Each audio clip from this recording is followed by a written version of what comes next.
like I was reading something about. Sorry, I hate to mention these words. But Halloween ends.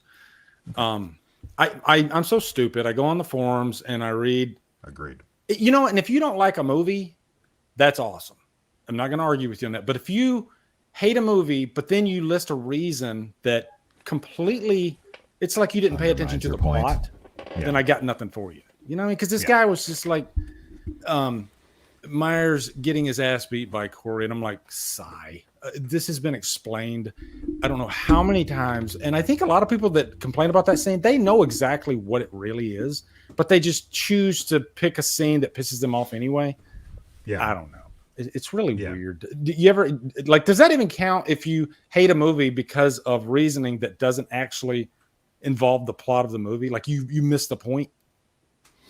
If you didn't like it, you didn't like it, right? Right. I think you know, at the end of the day, your opinion on the film for yourself is always going to be valid. It's just when you're going to when you want to go into a forum, when you want to go into an open discussion space, you're going to have to bring more than just your feelings, right? Mm-hmm. Like if you're going to have a debate, you just in that space, you're going to need more substantive reasoning for why you dislike something. You need to articulate that point better than I just didn't like it, because you're not really bringing anything to the discussion. And if that's all you want to say, that's fine. But it's the level of like vitriol and the anger that they bring, and they're trying to prove you wrong. So they're coming at you in this like I'm going to tell you why you're wrong. Mm-hmm. And then they provide no points to do so. That's when it's more annoying. Like if your opinion on the movie is like, I didn't like it because I just didn't like it, that's fine. But you can't get into a debate then. That you don't have anything to bring to the table in a conversation. It's just, this is the way I felt, and that's all I have to say about it. That doesn't make, a good discussion or a good argument that may change my opinion. Like, oh, you felt that way? Oh, now I've changed my mind. You know what I mean? That doesn't bring anything to the table that illustrates and gets to the core of what other people might have had an issue with. So you're just not explaining yourself very well. And, you can dislike things in movies that aren't plot centric, of course.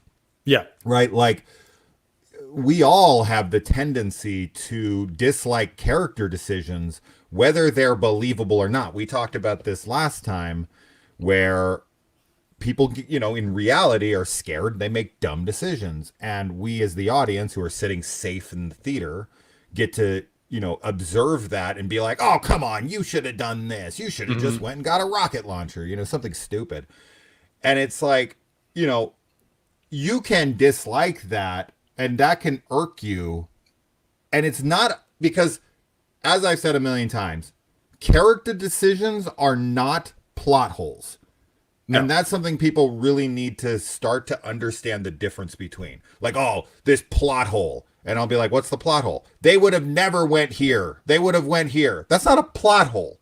That's just a character's decision. It is possible that they went there because they did go there. A plot hole is something that literally has no explanation to it. You can't explain it. It literally makes no sense. It's like, no, that scene does not play into this scene because this happened. That is a plot hole. Not, oh, this person screamed when they were supposed to be quiet. That's a plot hole. It's not a fucking plot hole. You know what I mean? So people overuse that term way too much. So you can dislike a film for not being plot centric, of course, because there's tons of movies that don't even have a plot, right? There's vibe movies where it's like, you're just supposed to feel the film, and you could dislike the feel of that movie, right? Mm-hmm. Like Once Upon a Time in Hollywood is one of my favorite films of the decade.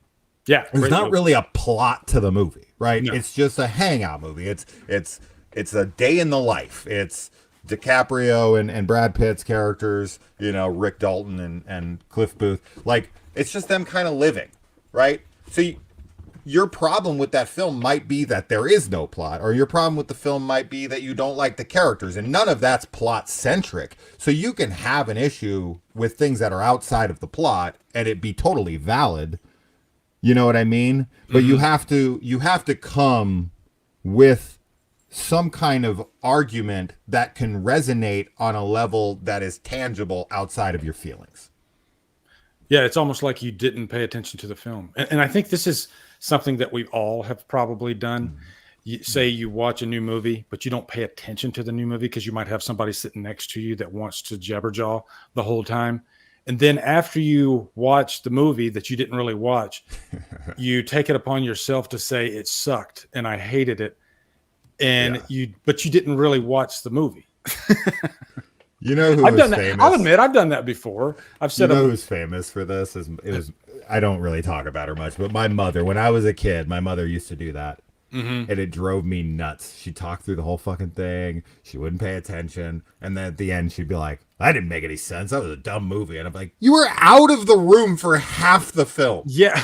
You talked through the other half. Same thing with my wife. And I hate to throw her under the bus, but she will fall asleep She just for 30 minutes. And then she'll wake up as the credits are rolling. And she'll go, God, that sucked. I'm like, well, you dreamed? Yeah, right? Not the movie. You weren't watching the movie. Did you dream the ending? Well, human behavior, man, it's just so weird. It's so interesting, especially when it comes to movies. And your mother, she's Jane Sixpack, right? Yeah.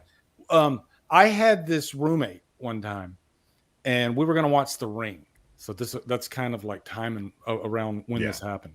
The Naomi Watts Ring movie. I was like, Jody, let's watch The Ring together, dude. We've never seen this movie, and he's Joe Sixpack. He's not like us, and so that's cool. So we're watching The Ring, and all he does throughout the entire movie is he like, that's fucking stupid, you know. And I had to hear this running commentary of that would never happen, you know, just yelling at characters, arguing with the screen.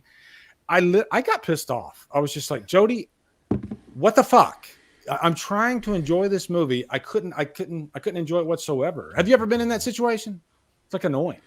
Absolutely. Yeah. Of course. We've all been in that situation. We've all been in that situation. We've all been in that situation. The funnier situation, though, and this is something all film fans do, and I've seen a ton of memes on this, and I laugh every time because it's just so obvious, like, to any film fan. But it's like when you go to show someone a movie you love, and you're just like more watching them and like they're feeling like uncomfortable because you're like, are you going to react properly to this scene?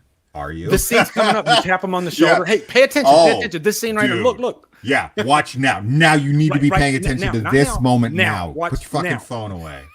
And that's when you're being the idiot, and they're like, would you fucking stop?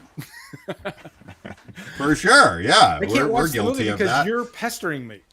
But okay, so on one hand, I will say you need to understand that we're sharing an experience with you because it's something that made us feel a certain way, and we want to share that with you. So that is something where we're coming from a place of like love and excitement. Like, no. I want you to also experience the joy I felt watching this. Mm-hmm. On the flip side of that, though, being film fanatics, we do have a lot of movies we can do that with. So if it was like one or two, it'd probably be a lot easier. But when it's like 1,000, I think some people might just get exhausted. Like, dude, I can't pay close attention to every single film you ever want to show me. So outside of my wife, she seems to just have limitless energy for it, and God bless her for it. Do you have that friend? Could be an online friend, could be but they like horror like we do.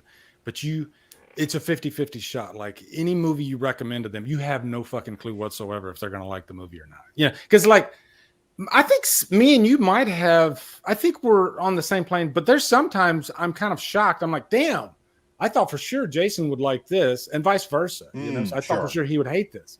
Every now and then that happens. What's up, guys? You are at the end of the DD Live clip. What I do is I like to clip these out if I think the topic is important or something that's newsworthy. So thank you for watching. And if you want to watch more, you can go over here. You can go over here, click on one of those. And yeah, hopefully I can do this for 20 seconds, which I think I did. Okay, so yeah, thanks for watching, guys.